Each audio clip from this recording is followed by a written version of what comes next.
आणि सध्या काँग्रेसचे नेते विश्वजित कदम बोलतात, थेट जातोय. त्यांच्यासोबत भेट झाली, काय चर्चा झाली आणि तुमचा जो प्रश्न होता तो मार्गी लागलेला आहे. सांगली लोकसभा मतदारसंघात अनेक दिवसांपासून हा मतदारसंघ महाराष्ट्रात चर्चेत राहिलेला आहे आणि या संदर्भात काल तातडीने महाराष्ट्र प्रदेश काँग्रेस कमिटीचे प्रांताध्यक्ष आदरणीय बाळासाहेब नाना पटोलेजी आणि विधिमंडळाचे नेते आदरणीय बाळासाहेब थोरातजी यांनी आम्हाला तातडीने बोलवलं आणि काल त्यांच्याशी मी जिल्हाध्यक्ष विक्रमजी सावंत, पृथ्वीराजजी पाटील आणि आमच्या सगळ्यांच्या चर्चा सखोल नाना पटोले आणि थोरात साहेबांशी झाल्या.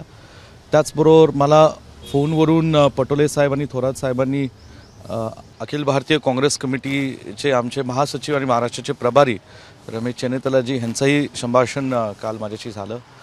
KC वेणुगोपालजींची माझं संभाषण झालं आणि सांगलीमध्ये जी थोडीशी परिस्थिती उद्भवली त्या बाबतीतला मी त्यांना संपूर्ण आढावा मांडला आणि लवकरात लवकर ह्यातनं एक संयुक्त मार्ग काढावा जेणेकरून महाराष्ट्रात महाविकास आघाडी आणि सांगली जिल्ह्यामध्ये सुद्धा महाविकास आघाडीच्या संदर्भात एक ठोस पाऊल काँग्रेस पक्षाच्या कार्यकर्त्यांना आणि नेत्यांना येणाऱ्या दिवसातच उचलता येईल. विशाल पाटील यांनी काल जो उमेदवारी अर्ज भरला त्यासोबत त्यांनी काँग्रेस पक्षाचा AB फॉर्म भरला अशी देखील माहिती आहे. नाही, काँग्रेस पक्षाचा AB फॉर्म भरलेला नाही, पण काँग्रेस पक्षाचा जो काही कुठल्याही पक्षाचा निवडणुकीच्या काळातला जेव्हा AB फॉर्म जोडला जातो हा शेवटच्या क्षणालाही देऊ शकला जातो आणि म्हणून 19 तारखेपर्यंत 3 वाजेपर्यंत मुदत आहे.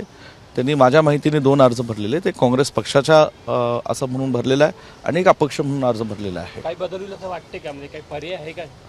नाही, आता बदल होईल की नाही हे मी जाणत नाही, कारण आता राज्याच्या आणि देशाच्या काँग्रेस पक्षाच्या आमच्या ज्येष्ठांची ही जबाबदारी आहे की एक सांगली जिल्ह्याचा काँग्रेस पक्षाचा कार्यकर्ता आमदार म्हणून आम्ही सगळ्यांनी सातत्याने प्रामाणिक प्रयत्न केला की ही सांगली जिल्ह्याची जागा ही काँग्रेस पक्षाला मिळावी आणि त्याच्यासाठी शेवटच्या क्षणापर्यंत आम्ही प्रयत्न केला.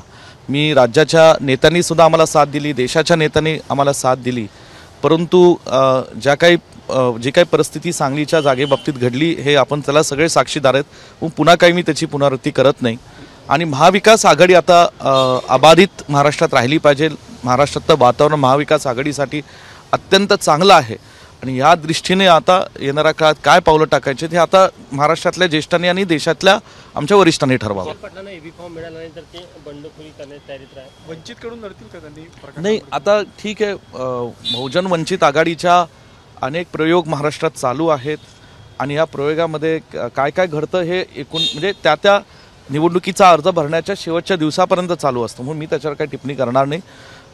राहिला प्रश्न अपक्ष भरायचा आणि उभा राहायचा, ह्या बाबतीतली मला खात्री आहे की काल जी काही जिल्हाची वस्तुस्थिती आम्ही मांडलेली आहे त्यातून राज्यातले वरिष्ठ आणि देशातले वरिष्ठ त्यांच्याशी बोलून यातनं मार्ग काढतात. थोरात साहेबांनी म्हटलं की यामध्ये आता महाविकास आघाडी धर्म पाळावा लागणार आहे. आमचे ज्येष्ठ नेते जे होते त्यांनी सुद्धा प्रयत्न केला, आता मिळाली नाही, त्यामुळे आता महाविकास आघाडी धर्म पाळण्याची ही सूचना आदरणीय नाना पटोले साहेब, आदरणीय बाळासाहेब थोरातजी, आदरणीय रमेश चेन्नेतलाजी, आदरणीय KC वेणुगोपालजी या सर्व वरिष्ठ नेत्यांनी आता जिल्ह्यातल्या आम्हा तमाम नेत्यांना दिलेली आहे की महाराष्ट्राच्या हितासाठी महाविकास आघाडीचा धर्म म्हणून महाराष्ट्राच्या जनतेच्या संरक्षणासाठी, महाराष्ट्राच्या जनतेच्या विकासासाठी महाविकास आघाडी धर्म पाळायला पाहिजे. ही सूचना आम्हाला काल आलेली आहे.